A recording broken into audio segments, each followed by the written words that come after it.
So the general P&L, we saw this by example, but let's make sure that we have the general notion. So the market maker has a profit, whatever delta is at time t. The market maker is going to have a profit or a loss associated with the change in stock prices. The market maker is long these stocks and owns delta of them, and so that'll be a profit item. On the other hand,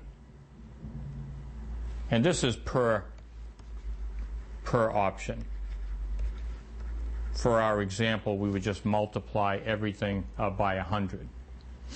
So the market maker has a stock position, a delta stocks. There's a profit or a loss from that. Correspondingly, the market maker short calls. So the market maker will make money if the call price drops, lose money if the call price goes up. And then finally, there's an interest cost, and the formula is RH. H is a day here, 1 over 365, times the outstanding balance. Whatever the outstanding balance is of the T-bills, there's a cost item there.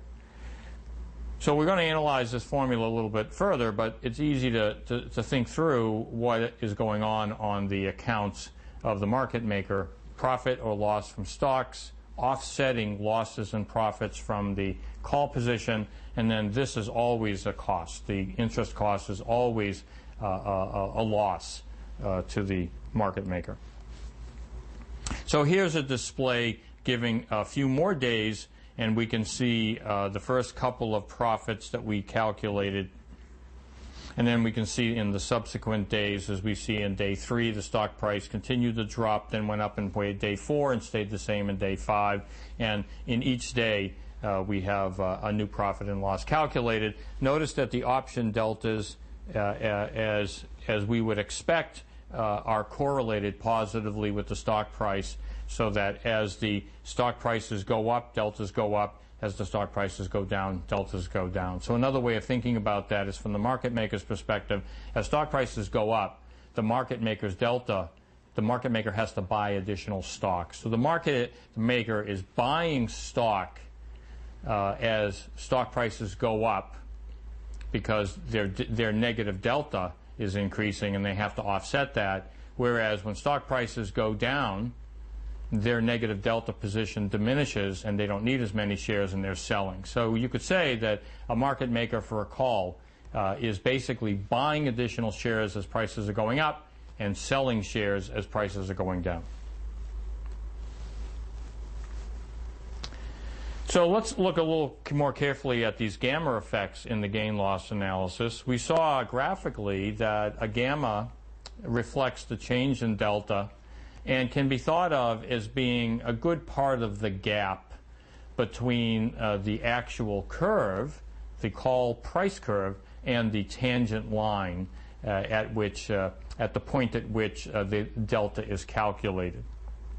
Large increases will make the delta approximation less accurate, and small changes in the stock price, the delta will work quite well. And that's because, again, of the convexity of the call price, that if we looked at a long call option, it has a curve like that. And if this was the point at which we calculated a delta and we looked at the tangent line, we can see that the error between the prediction of the tangent line, which is a delta approximation, and the actual curve increases when the stock price changes larger, positively or negatively. There's another effect for the market maker, and that's the theta effects. Namely, it was mentioned earlier that the value of the option diminishes with time. So from the long position, the buyer, theta is a negative. The value of the option is diminishing as time passes. And from the perspective of the market maker who is short this option, theta is a positive. Their position improves. They actually make money on theta because their short position is diminishing.